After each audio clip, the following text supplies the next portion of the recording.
Tak malu ke kamu? Orang-orang, kamu ni kan lelaki kan? Kamu ni lelaki, yang kamu pergi masuk tempat perempuan, pakai ketelekom perempuan tu, kamu tak rasa malu ke dalam hidup kamu? Orang macam ni, yang peliknya, orang macam ni kan, dia rasa hebat dia kan. Dia kata apa dia? Saya datang ke Mekah, tak kena sambar peti pun. Kalau saya ni buat bala, kalau saya buat dosa, patutnya saya kena sambar pada peti. Matilah saya. Tapi tak ada apa-apa pun. Nampak Baitullah, saya boleh ihram, saya boleh tawaf dan elok-elok. Dia boleh sebut demikian. Tak ada apa-apa pun pada saya. Menandakan Allah Maha Penyayang pada golongan LGBT. Demikian. Senang dia sebut demikian. Allah sebut, tak, bukan. Kamu ingatkan Allah ni lupa ke? Ada benda yang kamu lakukan itu. Ni, saya nak sebut pada golongan ini. Tolong baca ayat Quran. Wala tahsabannallahu ghafilan amma ya'maluz zalim. Jangan kamu sangka Allah ni lupa terhadap apa yang kamu lakukan. Innama yu'akhiruhum. Tetapi Allah sebut, Allah tangguh sikit aja masa dalam hidup kamu. Yu'akhiruhum.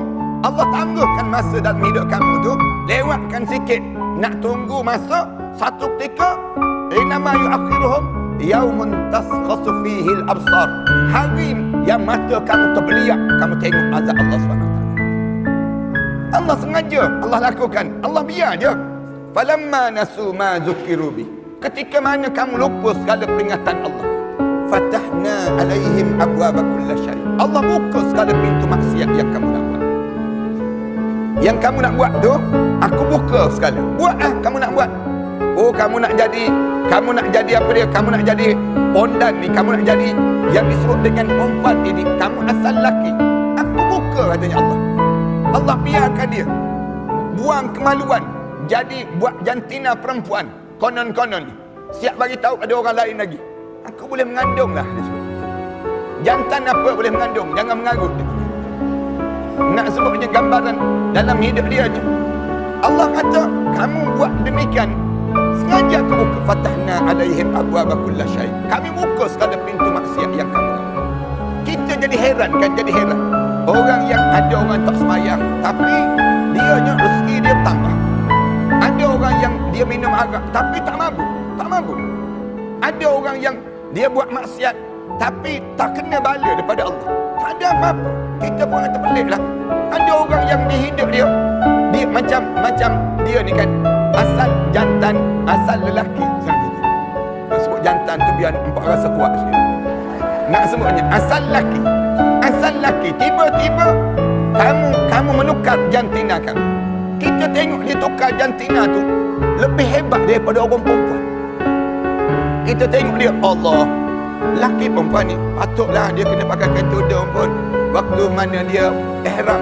Nanti kalau dia pakai kain ihram, ramai pula tu imam duduk belakang dia. Yang kita sebut, kerana tengok dia tu, tubuh badan dia tu, bentuk badan dia tu, kita nak sebut muka dia tu memang perempuan.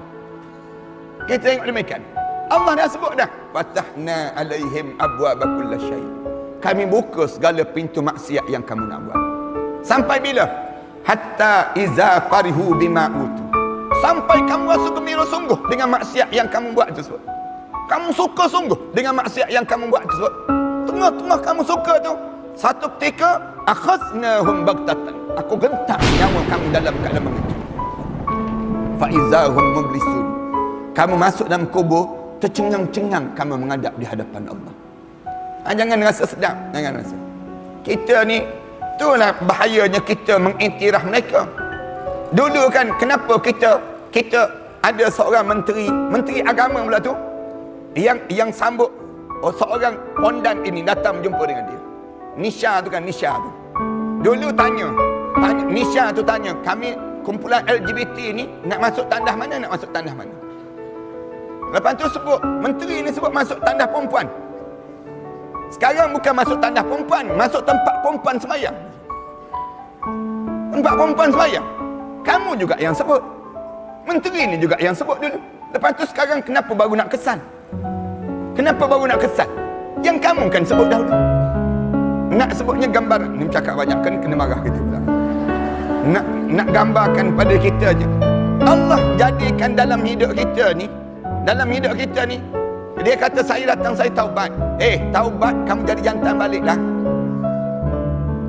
Kalau betul kamu taubat, kamu kena jadi jantan balik. Ada yang jawab, ada seorang mufti kata, ni hal remeh ya, tak perlu nak dibesar. Remeh macam ni? Remeh. Rasulullah kata dia laknat orang macam ni. Lepas tu ada orang kata, kita kena bagi hak dia Ustaz. Dia pun ada hak juga. Hak sebagai seorang manusia. Kita kata tak. Tak ada. Mereka di golongan ini, ni dengan puak-puak LGBT saya nak sebut.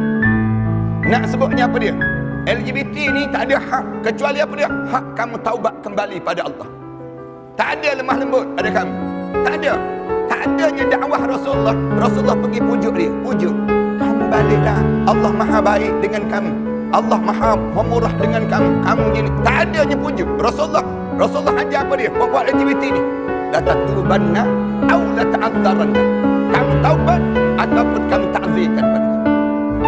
Tu je jalan dalam hidup. Hak LGBT ni, kamu taubat ataupun kamu kembali, kamu bersedia untuk ditangkap dan dipenjarakan kamu tersebut. Itu je hak yang ada pada diri. Taubat. Bukan kamu dalam hidup kamu tersebut dengan begitu sampai buang kemaluan. Sikit lagi ada kelompok yang besar nanti akan berlaku di negara kita. Kalau kita biarkan, na'udzubillah min zalik, Allah turunkan badai bagaikan kaum Nabi Lut. Ni sampai peringkat yang kita ni di balik bumi. Kesan daripada mana? Ni masyarakat. Tak nak belajar ke dengan Palu? Yang dipalu oleh Allah tu. Saya datang ke Palu tu, saya tengok di Palu. Bila tengok di Balarua tu, kena kisah kan? Maghrib je, bum tu gak. Maghrib tu, start daripada Allahu Akbar. Di pantai, Allah jadikan tsunami. Kemudian di bukit sikit tu, Allah jadikan gempa bumi. Kemudian berpusar. Tanah ni berpusar. Pusar tu, pusing. Macam dalam blender. Setengah jam tanah tu dipusing. Di pusing tu, ada 5 buah, ada sebuah masjid, ada 5 buah surau. Kawasan itu 5 buah surau. Maknanya besar kawasan tersebut. Saya pergi hari yang keempat di kawasan itu. Bila kena pusar tu, kemudian disedut tanah. Sedut ke dalam bumi ni. Katanya sedalam 40 meter ke dalam muka bumi. Sedut tanah tu, sedut. Waktu maghrib, seorang hamba Allah ni yang berdiri, yang saya tanya dia, saya tengok dengan mata kepala saya sendiri, tenggelam isteri saya dan anak-anak saya dalam tersebut. Kemudian disedut tu, lepas tu Allah letuskan dengan api. Naik api. Api naik besar tu, jadi bukit yang tinggi di Balarua. Ini Balarua, di Palu tu sendiri. Hari yang keempat saya datang tu, api tu ada lagi. Marak lagi. Bunyi lagi suara orang tempik dalam tanah tersebut. Nak sebutnya, bila kita tanya kenapa? Kenapa? Apa benda yang berlaku? Dia jawab apa dia? Mereka jawab saja. Dia kata, di sini Bapa Ustaz, dia sebut, dia kata, di sini ada kumpulan gay, kumpulan lesbian, kumpulan yang tidak ditegur oleh masyarakat. Kita tanya berapa ramai yang ada. Dia jawab ada 1,500 orang yang berdaftar. 1,500 orang. Tempat saya berdaftar dalam Facebook geng-geng LGBT 32,000 orang. Di bumi Malaysia ni yang berdaftar 32,000 lebih. Yang tu Allah hancur leburkan. Mati dalam keadaan begitu kerana tak ditegur je. Tenggelam. Kalau para hadirin sekalian ada masa nanti, saya bercadang nak bawa jemaah sekalian pergi ke Palu. Kita pergi tengok di Palu macam mana. Kita buat rombongan pergi ke Palu. Nak sebutnya, kita tengok macam mana Allah jadikan tu di Balarua. Di Pitobo. Jarak 45 minit lagi daripada Balarua. Pergi ke Pitobo. Bila di Pitobo tu bila azan maghrib sama waktu. Yang di pantai sembah pantai, bak campak, yang disebut kambing ayam dalam laut. Allah jadikan gempa bumi. Gempa bumi itu jadi tsunami. Mati 3,000 orang terus dalam waktu maghrib. Waktu maghrib di Pitobo pula, bila azan maghrib Allahu Akbar, rumah ni bergerak. Rumah-rumah macam kawasan ini bergerak, tenggelam dalam bumi. Tenggelam tu 10 meter ke dalam muka bumi. Tenggelam dalam bumi. Masing-masing bila tenggelam tu ada rumah yang tak tenggelam. Ada sebuah rumah yang sebuah ni cerita pada saya. Seorang perempuan Dia tengok rumah-rumah yang lain tenggelam, luk dalam bumi ni. Tak tahu apa, tiba-tiba tenggelam. Rumah tenggelam ni, masuk dalam bumi. Kemudian datang, dah masing-masing panjat nak naik balik. Nak naik ke atas, tengok rumah tenggelam, terbuka ke atas. Kemudian panjat, tengah panjat tu datang air payah. Entah datang daripada mana air payah, jauh daripada laut pun datang, simbah terus, zoom, rata kawasan tu 7 kilometer tenggelam kawasan demikian. Rata tu besok bila bangun tengok penuh pokok-pokok jagung yang tumbuh di atas tanah tersebut. Bila kita pergi tengok rata macam tak pernah orang tinggal dekat kawasan tersebut. Ini nak sebutnya gambaran. Bila kita tanya, apa benda yang berlaku ni? Oh, dia kata kat sini ustaz, sini macam Las Vegas. Dia sebut demikian. Di kalangan judi, minum arak, zina. Orang Islam ni orang Islam. Ada satu gereja, tempat pusat latihan tu, pusat latihan Kristian. Gereja di antara gereja yang terbesar di Indonesia, yang tenggelam dalam bumi ni. Pelatih ada lebih kurang 400 lebih kan. Tenggelam, Allah tenggelamkan dengan gereja-gereja dalam bumi ni. Mereka datang dengan bas, datang daripada Makassar. Malam tersebut juga mereka datang dengan bas ni. Dalam jalanan dekat nak sampai tu, yang ni yang dicerita oleh medik ni, doktor-doktor yang kawan-kawan masing-masing. Allah belah bumi, terbelah bumi, bas tu jatuh dalam ni, Allah tutup balik. Ni bukan batu belah batu bertangkuk ni. Ni bukan cerita batu belah batu bertangkuk. Memang hilang sebuah bas dalam bumi tersebut. Benda apa yang Allah nak buat? Ni kenapa? Ni LGBT ni, Allah balik bumi ni. Tak nak belajar dengan apa yang diajar oleh Allah. Sebab tu kita sebut, jangan masuk kumpulan yang kedua ni. Jangan. Yang ketiga, yang mati masuk dalam kubur ni siapa? Masuk ke kubur, pandang kanan, pandang kiri, belakang depan. Bila masuk dalam kubur, tengok kosong amalan menghadap depan Allah. Kosong, habis. Allah cerita dalam surah Al-Kahfi. Baca dalam surah Al-Kahfi tu, ayat 103 hingga ayat 106. Qul hal nunabbi'ukum bil akhsarina a'mala. Orang ni bila dia mati masuk neraka hawiyah. Ini neraka hawiyah. Bila kita tanya, Ustaz, siapa yang masuk golongan hawiyah ni? Orang yang dia masuk kubur, pandang kanan, pandang kiri, kosong amalan menghadap depan Allah. Tak ada langsung. Dia tak semayang ke? Dia semayang, tapi semayang dia tidak diterima di sisi Allah. Dia puasa ke? Dia puasa, tapi puasa yang tidak diterima di sisi Allah. Kan Rasulullah sebut, kam min sa'im laisa lahu illa al-ju' wal atash. Berapa ramai orang puasa, dia tak dapat apa-apa puasa dia kecuali lapar dan dahaga semata-mata.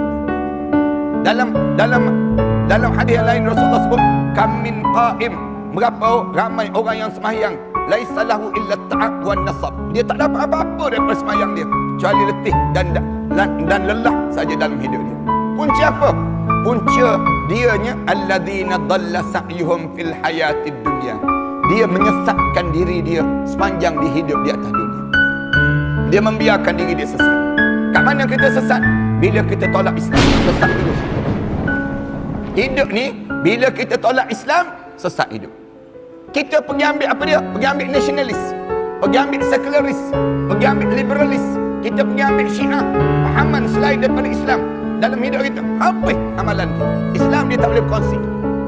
Islam dia tak boleh berkongsi. Saya sebut banyak kali ni, Islam dia tak boleh. Dia kata kita Islam sikit, nasionalis sikit, Islam sikit, sekularis sikit. Tak boleh. Al-Islam wal Islam. Islam ni Islam. Dia tak boleh nak berkongsi. Dia kata, Ustaz, takkan tak boleh nak berkongsi? Sikit je nak berkongsi dengan liberalis. Liberalis, kita kata saya Islam, tapi Islam saya Islam liberal. Islam liberal, tak boleh. Tak boleh kita sebut. Kerana liberalis, nasionalis, ism yang ada ni, semuanya menghancurkan dalam hidup. Hancur. Islam Allah tak terima. Wa man yabtaghir al-islam dinan falan yuqbala min. Siapa yang cari selain daripada Islam sebagai satu cara hidup dia, Allah tak terima. Wa huwa fil akhirati minal khasirin. Masuk dalam kubur, kosong amalan dia mengalir.